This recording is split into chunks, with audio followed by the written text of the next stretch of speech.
The plan for this video is we're going to do a very, very simple tier list.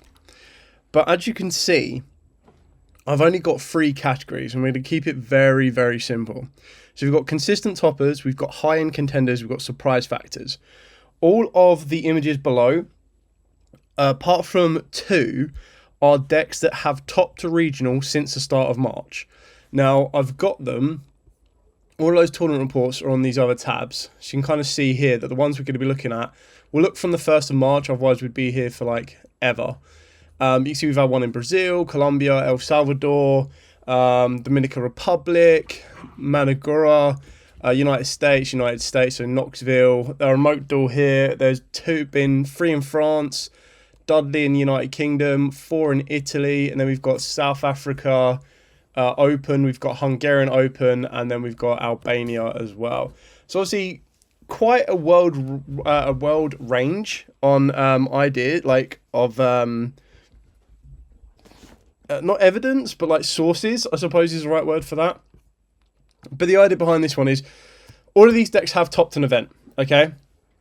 And I kind of agree with, I think it was Brotherhood that said this, and they said like when you put like, I've never done, well, never's quite a strong word, but I haven't done S tier, A tier, tier 1, tier 2, tier 0, all of that stuff for a long, long time, because I don't feel that they really do anything. I feel that if you do that, you're basically doing the same as every other content creator of basically saying, well, this deck is constantly topping. That is a tier 0 deck or a tier 1.5 deck. Like, there is no actual definition of what a tier 0 or tier, like, to me, a tier 0 deck or a tier 0 format is kind of when we were in the spiral format, and it was something like 97% of players were on the spiral deck. Like, and then tier limits as well, when it was, tier limits were still quite crazy high as well. So we're just going to go through these decks here. We're going to talk about those that are constantly topping. We'll talk about those that are still high-end contenders, and then we'll talk about those that have a surprise factor. So, like I said, all of these, apart from 2, have topped to regional since the turn of March, so in the past 14 days. So it's definitely very recent. It also means that this will be with Maison Huertas legal, and we're basically doing a look forward towards the UK Open, which is going to be a week today. So a week today, we would have already finished, or we'd be partway through to like the tail end, I hope, of the UK Open, and then there'll be a Genesis event as well. So I thought it was kind of fitting to do it this way. Anyway, that's kind of like the introduction of the video, so I'm just going to dive headfirst into it, go through it. It probably won't be the longest stream, unfortunately, tonight. I've got a lot of stuff to kind of be getting on with. I've definitely got to get stuff ready for the local experience video that's going to be coming out on Monday, and I've got to try and get ahead of myself to get content ready for you guys for next week as well, because I'll be at the UK Open from Friday as well. So yeah. Let's dive headfirst into this. Now, I'm not going to spend like a huge amount of time on like certain decks, because there are certain decks where it's kind of self-explanatory. I'm also quite curious on Genesis side as well. I feel that my biggest issue with Genesis as it currently stands, and I don't want to go too deep into Genesis at this exact moment in time, but what I like about Genesis is also what I like about, what I like about Genesis is the fact that other decks and decks you wouldn't usually see, like a tier list for the advanced meta won't always be the same as a tier list for the Genesis meta, but you will get overlaps. So for example, Magnets will overlap, Radiance will overlap, and Vanquish Soul can kind of overlap as well. But I quite like Genesis being something a little bit different. Like, I highly expect that a Genesis will see Exorcisters, Dragon Rulers, we'll see Radiance, we'll see Fire Kings there as well, will be a little bit more. So I think that's kind of really, really kind of cool. So, yeah, let's start off with the first one. Like, Dracotel is probably one of the most consistent top-in decks right now. Whether it's getting 1st, 2nd, 3rd, 4th, 5th, 6th, 7th, 8th, you name it, it's a constant topper. It's something that I would expect to be in the top cut of the UK Open. The deck is just incredibly powerful. Getting the new introduction of the Fallen of White has really kind of stepped up a level, and the deck's it's still insanely powerful. Even with Ketu to 1 and Mululu to 1, like, the deck hasn't really missed a beat, because what that's all that's really done is it's kind of just not even forced players, but it's basically just said, hey, look, the 2 Mululu, where you might have thought, what do I take out for Fallen in White? You just go, cool, well, the 2 Mululu become the Fallen in White, and then you just adapt from there. The 2 Ketu become something else, and then therefore, and then on. So, yeah. You could see as well the range that this format has got, because, like I said, all of these decks, apart from 2, so there's 27 decks up here. Of those 27 decks, 25 of them have topped events in the past 14 days. Like, that's crazy. I'll actually have a look without well, it's not really a spoil, but let's just have a look to see what, like, just looking. I know this is like Albania, but Dracotal kind of expected, Radiant Typhoon kind of expected, and then Primal Odeon. You're like, okay, that's cool, that's nice. Dracotal, Yubel, you're like, what? Yubel top, that's sick. Dracotal, Magistus, Blue Eyes is obviously great as well, and then another Dracotal. So just on that one alone is quite surprising. But you see that Dracotal was like the winner. This one you got Yummy Fiendsmith, you got Gem Knight, Vanquish Soul, Mitsurugi's, Yummy, Radiant, Tri Brigade, Radiant Typhoon, and then Yummy. So again, you can kind of see where that is.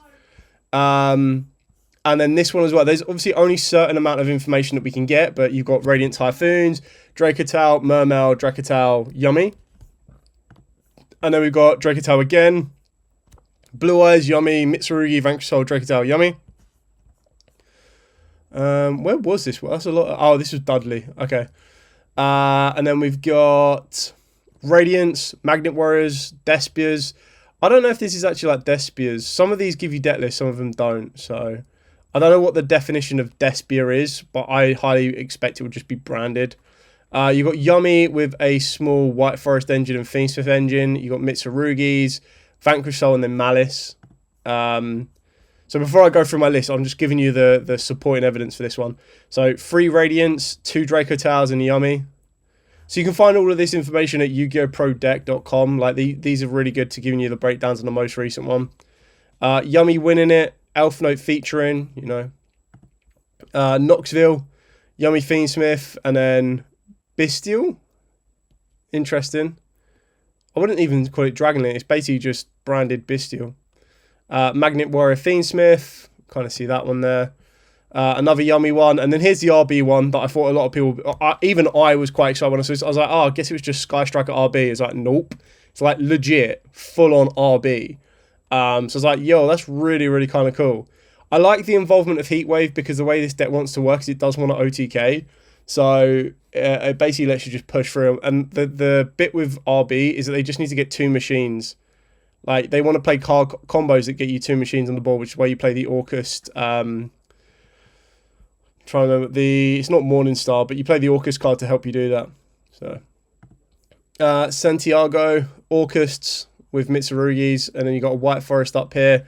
Ryziel, Vanquish Soul, another White Forest. Argo Star. See, I haven't put Argo Star on there because it says K9. I don't know what involves the Argo Star. I'm trying to be very, very cautious because this could be like 4 Argo Star cards and then it could just be clickbait. So, you know, I don't want to say Argo Star are up there when they're not. Vanquish Soul K9, Vanquish Soul K9, Dracotal, like the rest of this kind of just writes itself. Rio de Janeiro, Dracotal, Orcus, Loonlight, Mitsu, Dracotal, Magnets, Elf Knights, Loonlights. Whereas the South African Open, Mitsurugi's, and then Yummy, Radiant, Tri Brigade. You filter the rest down here. So this is the Despian one, right? I don't call this... How can you call this a Despian deck? It plays 4 Despian monsters, right? See, there you go. There's the right... The right title is branded Despia, okay? But you play 3 Despian monsters, or like... sorry.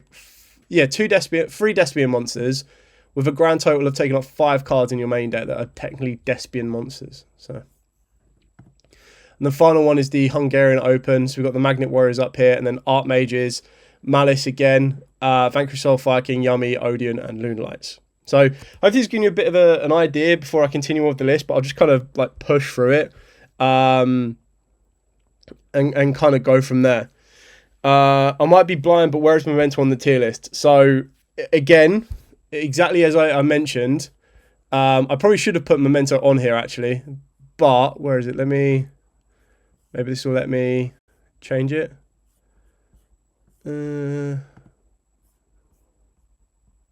This one here. I did have Memento up there, and I did want to put them up there. There you go, there's Memento. Because Memento I did want to talk about, so I don't mind that. But yeah, so this list is conformed of now 28 decks. Of those 28 decks, 25 of them have actually actively topped to a regional in the past 14 days. And that's kind of what we're working towards. So Dragotao, you can see, is quite a consistent topper. So is Yummy. I'd even arguably say that Mitsurugi is still a consistent topper. Whether it features or not is definite. I mean, you probably argue that Branded is quite a consistent topper as well. Like, I'm not going to blitz through with them again, but you can kind of see the difference. There is even I'm pretty sure there is a Bestial Cool Tune that topped as well on one of these lists. But these, where's Vanquish Soul as well? Vanquish Soul as well. So these four are like your consistent toppers, and they're consistently getting like top 4s and higher. So, yeah. Albaz Sword Soul is flying so below the radar. Deck is low-key broken right now, and no one's playing it. I mean, is it? Is the question. You do have to kind of ask yourself, the question is, are people sleeping on it? Which could very well be true. Or is it just not to the level that the rest of the decks are? Like, if you're saying, if someone has the option to play Dragotao or Albaz Sword Soul, they're probably playing Dragotao. If they have the option of Yummy or Sword Soul, they're going to play Yummy. If they've got Mitsu or that, they're going to play Mitsu. And if they've got Vanquish Soul Canine, they're going to play Vanquish Soul Canine, right? So, Sky Strike will be for next month when we finally get our legendary modern deck products with Camellia, which I'm hyped for. I mean, I hope they are. And we'll probably start to see them being involved with the American events that are coming up in the next few weeks, because European areas won't get the legendary decks until the end of April. So, is it end of April? Yeah, end of April. So we have to wait like nearly 2 months for those, which is going to be quite painful. Maybe argue the branded. Let me just have a quick look. How many branded do we have? There's one there. 2,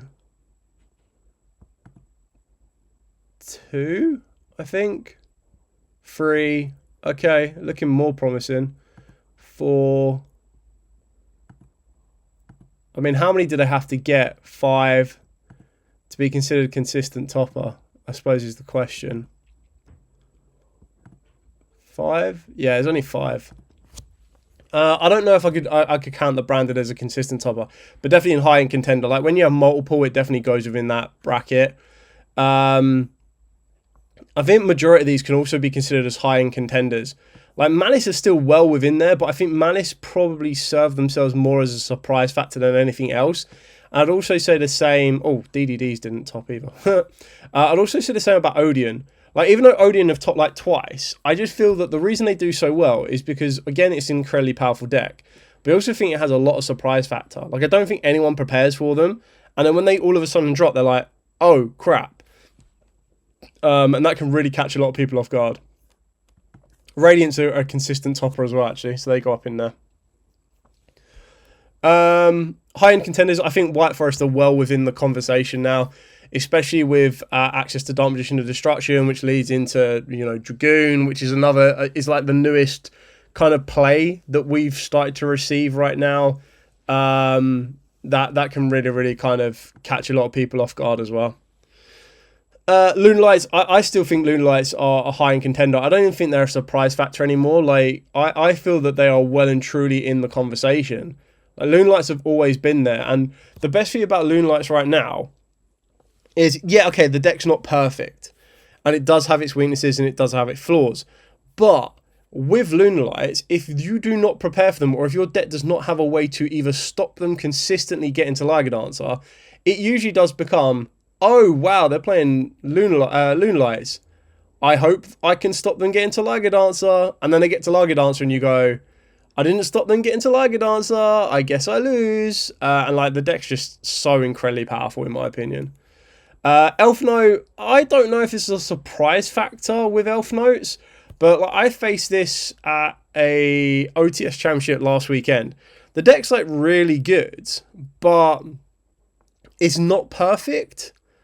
And I mean, no one's at this moment in time, no one is playing a card that puts a monster in the center main monster zone.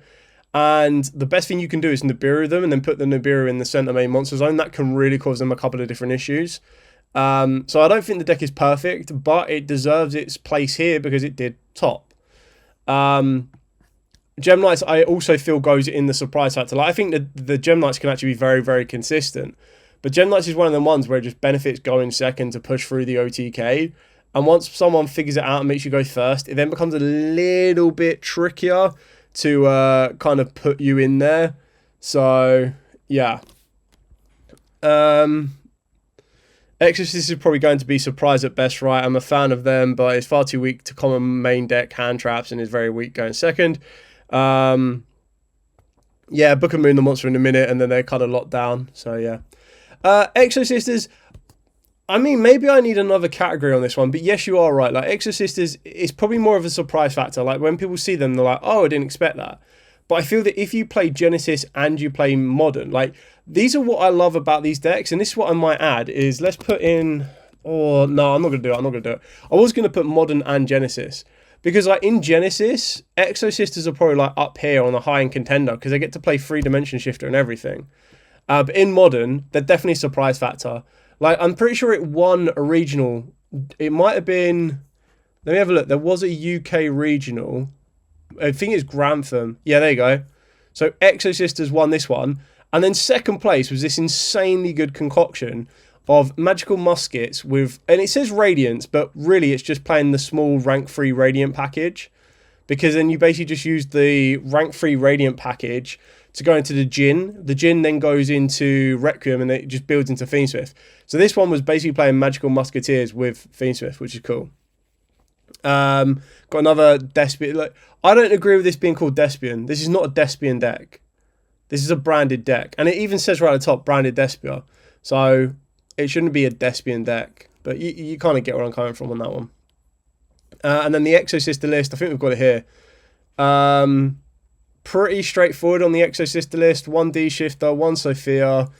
None of the other Exosisters, which is quite interesting. None of the other Spirits either. But they were on 3 Dominus Purges, which makes sense. 2 of 7th Tachyon, which is kind of cool as well. And then 3 Retaliating Sea. On the Gamma package is quite interesting. And on the Forbidden Crown package, that's also quite interesting. But yeah, I really like Exosisters. I think they're like a really cool deck.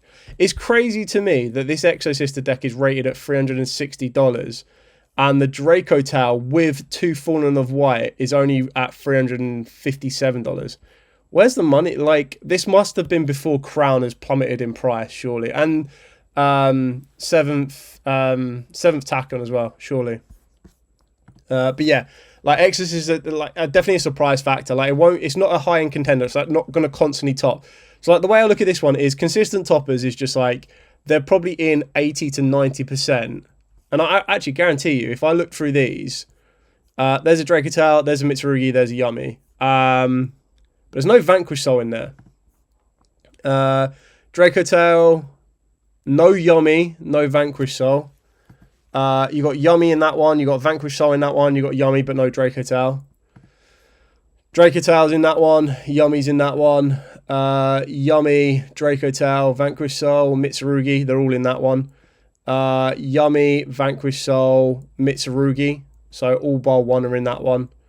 Draco Tail, Yummy, like, would it go like this? Maybe something along those lines. Maybe that's quite a fair reflection, actually. Maybe something like that. But you kind of get the gist of where I'm going for. Last week, 3 of 6 games at my OTS championship, I lost dice roll. My opponent sent me fire first because see me at the top tail to play Gem Knights. That's brutal. So that's the issue. Is like if people see that, then they just go, okay, cool. Well, we're just gonna make you go first, and you're like, oh, okay, thanks, bro. Am I on presentation mode? No, I'm not. There we go. That should kind of fill the screen up a little bit more as well.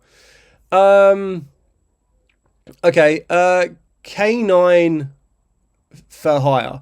Now, the K9 package is a high-end contender, but the Fur Hire themselves... I mean, do Exosisters deserve to be the highest? Well, technically, like, Malice and Radiant have got 2 tops. These have got 1 top each, but the Exosister did get first place, so that probably deserves to go there more.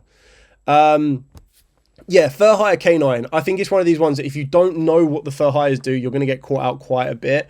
They are still very susceptible as well. Yeah. I saw the deck profile. I'm disappointed as he didn't explain why there wasn't an Irene in there. I mean, I can only imagine with that Exorcister profile, it would have been just cutting down on all the cards that just were not like 100% necessary. Where was it? It was Grantham, wasn't it? So, like, if I look at this list... Sophia gives you a draw, gives you the draw, right? So that's worth it. Whereas Irene was like a draw one, put one back. So it's not really worth it. Ash, Bells, Mourners, Fuas all make sense. Imperm, Purges, again, all make sense. One of the trap cards quite interesting. No Vardis is quite interesting to not have that in the main deck. But then I guess you just go for Returnia and you just blow your opponent out with Returnia and then constantly keep looping it with your new Exosister. So Archmages, again, it's a surprise factor because it's only had 1 top. I wouldn't say it's a high-end contender because it doesn't do it like on a consistent basis, but the deck can definitely do it. But then I feel that the reason I call Malice surprise factor is because I think people all thought that the deck was dead and now it's not dead and it's actually competing. People are like, oh, okay, cool. So they would have been caught out in the first couple of weeks. Odeons, again, I don't think people are prepared for. Like, all of the decks on here, I don't think people are prepared for. And more times than not, they're probably like, what does that deck do? How does it do it? What? Magnets, high-end contender. This deck is going to do so much now. It's going to do so much. I'm pretty sure of all of the regions we just looked at, it definitely got like 2 tops. And I think it's got like, it's starting to get first places. It's relatively budget accessible. I've seen a lot of players on it. So I think like Magnets are going to benefit from, well, benefit and also be at a disadvantage of having high representation. Like, I would not be shocked if a Magnet sneaked in at top 8 at UK Open, if I'm being honest. Yeah. DDDs didn't top, so that needs to go down there. I'll talk about those in a minute. Blue Eyes did. Blue Eyes got 2 tops. So technically, Blue Eyes sits within this little bracket here. I'll tell you what, let's go... multiple surprise factor. Multi-surprise factor. And then single surprise factor. Oh, what is happening there? Jeez. Single surprise. That's not even how you spell surprise. What the heck is going on in this box? Single. Oh my god. Single. Jump scare. Let's go jump scare. That'll be funnier. Jump scare. Let's do that. Okay, so multi-surprise factor, jump scare. There you go. So these decks are ones that are like, if you sit down, I mean, arguably, if I sit down against any of these, I'll be a little bit of jump scare, but I'll know how to face Blue Eyes. Odeon, I wouldn't. Odeon would probably be quite a jump scare to face against. And obviously, like, Exodus is a little bit different for me because I've played the deck before, but these are one of the ones that will sneak in at a jump scare. Definitely RB. RB is definitely, especially the one we saw. Where was it again? It's not Rio. There's the Rizal list as well. What Rizal Onomat? There it is. RB. Like, if this sat down against me, I'd be like, what? Maybe it's one of the ones where you could also make it go first quite a lot, and then you do a lot of damage. It probably fits within the same bracket as Gem Knights. But like, it could definitely catch people off. U-Bell right now, if I went to a high-end event and the people that are playing U-Bell in my local environment, not those, the different players just sat down opposite me and was playing U-Bell, I'd be like, what? Like, again, the deck goes off. It's crazy, crazy good. And it actually did get a top. Where was it? Let's have a look at the Elf Knight one while we're here, actually. Elf Knight Fiend Swift, pretty standard on that. Where is the Yubel one? I'm hoping we've got the deck list for the Yubel one. I'm not going crazy. Yubel it definitely topped. I don't know where it topped, but it definitely topped. There's the Mermail one. There it is. Pretty standard Yubel. Like, I don't think there's anything too crazy there. But like super polymerization. No Fiendsmith actually. That is a bit crazy. Deciding to go for the Dominus Impulse with the Infinite Impermanence, 3 Bells and 3 Ashes, as opposed to and Super Poly. That's cool though. 1 Illusion Gate. I rate that. That's a really cool deck actually. Unchained Yubel. Yeah, I rate that quite a bit. Fair play. Romario. Well done. Orcust. I think Orcust has got a couple of tops here. So like Orcust are like a multi-surprise factor. I wouldn't say RS is a jump scare, but there definitely was an RS deck that I saw. But it had Bestials in it. Give me 2 seconds. I'll try and find that again as well. Where are you? There it is. Cool Tune. I don't watch just pure Cool Tune. There you go. So it's playing Mourners, Bell, Ogre, Veiler, and Ash, and then everything else is maxed out. Maybe I need another one like Worse in the Future or Better. Future Prospect. Like Cool Tune is definitely a Future Prospect. Like that new support they get is crazy. I mean, I guess I have to put the Honor Matt Rizel down as a jump scare, like a one-off hit. Fire King, I think that Fire King can be a multi-surprise factor. Like, so can Mermail is definitely a jump scare, but I also feel that Mermail is also a multi-surprise factor. Like, again, it won't be the. What I'm trying to say is, it's not the first time I've seen it top, and it won't be the last time I'll see it top either. Whereas with these, like, these are a bit of a jump scare. Like, once in a blue moon, you'll see these top an event. So. And then these last 4 are decks that I wanted to talk about because they're decks that get featured and everything. How is White Forest with the new Dark Magician stuff? Because I got the new Dark Magician Destruction Fusion. Yeah, like it's really good. So that's why I think like White Forest is going to be a high-end contender. And you can kind of see if we go back here, there's a couple of White Forests around. Let me try and find them again. There's some that are playing like pure White Forest, and then there are some that are mixing it. There you go. So there's a White Forest list. Dark Magician Destruction, 1 Gaze. That's literally all you need. There's another White Forest here as well. Dark Magician Destruction. Yeah, Dragoon. Was this one playing Dragoon? It must have been. Yeah, Dragoon in there as well. Like, the deck's crazy good. 2 Prohibition. I respect that. I like Prohibition for this deck. So yeah, the White Forest will be a high-end contender, I reckon, going forward. Rescue Ace. So Rescue Ace are a jump scare. Like the deck's actually really, really good. It falters a little bit more for going second, but then if you build the deck to be a breaker style deck, you'll actually be in a much better position, but that's kind of up to you. DDDs, I think, are also a jump scare. It's one of the ones that if they win the dice roll and go first, they do really, really well. And we saw that one of the YCSs that we just had, one of the YCS 300th. I don't remember if it wasn't Richmond. It wasn't Dortmund. It was definitely the American one where it got to like top 64, I think. It was like on the bubble, but the new DDD card Alfred is really, really good, and the deck can perform really well. I wouldn't say that Crystron K9 has a multi-surprise factor, but I feel that we could definitely see it topping. It's also the same with Memento.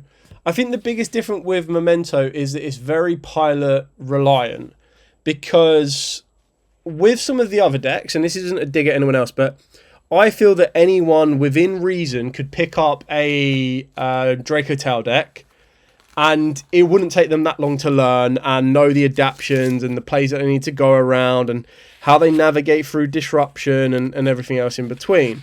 But with Memento, I think is a heck of a lot harder. Like, because Memento want to do one particular thing.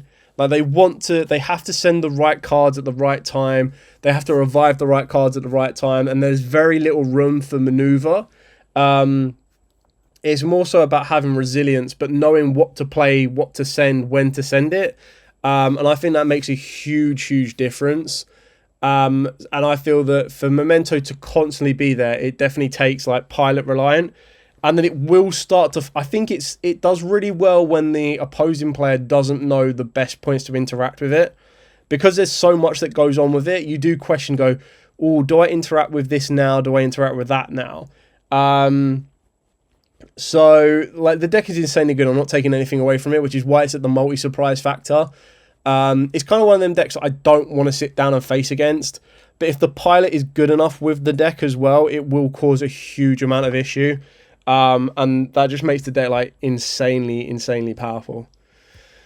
So that's pretty much it. Just a shorter, sweeter, simpler video. Like, again, I could go over 50 different decks, but I feel that if I go over the same 50 decks every single time, some of them don't change. Like, a lot of them are just, like, resigned to the local environment. But what I thought would be quite nice to do with this tier list is to also bring you, as I've already shown you, if you go to YugiohProDeck.com, you'll be able to see all of the decks that have topped. Like, you can take this back to wherever you want to. I would personally take it as far back as when we got Maze of Muertos, and then start to see what changed then. But even then, like, the first week after Maze of Muertos, stuff is still settling in.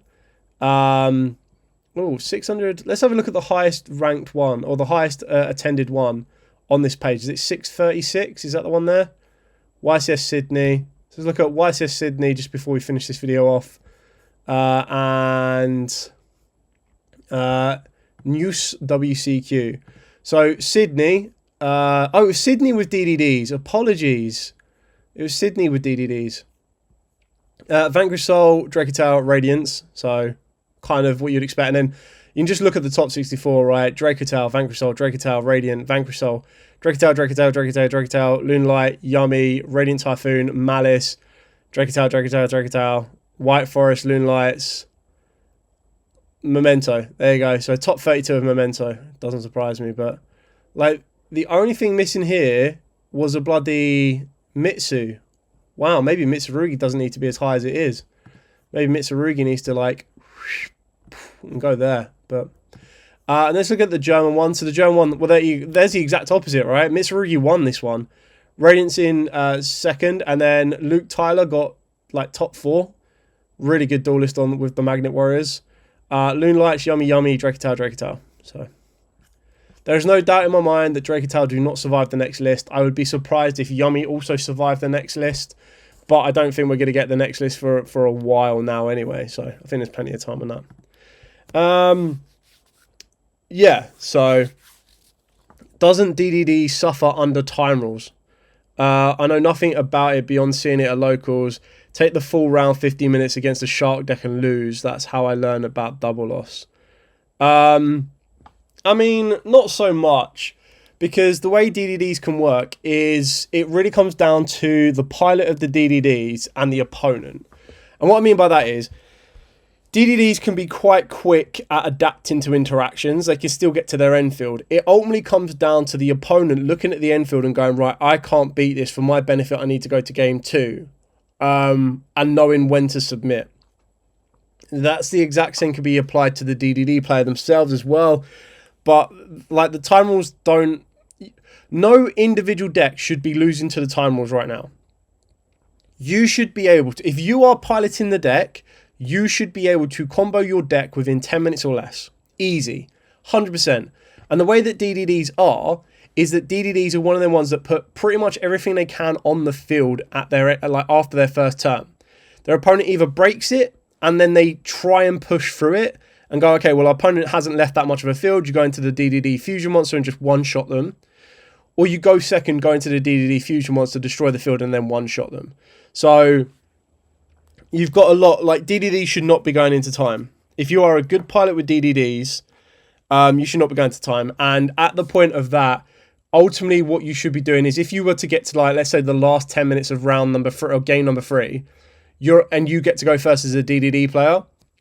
If your opponent cannot stop you and you build your entire end field, they should, within reason, be submitting. But is Yubel pretty cheap right now? I want to get back into Yugioh, and your Super Poly build look really pretty appealing. Well, I'll tell you what, just to make it a little bit easier for you as well, let's find...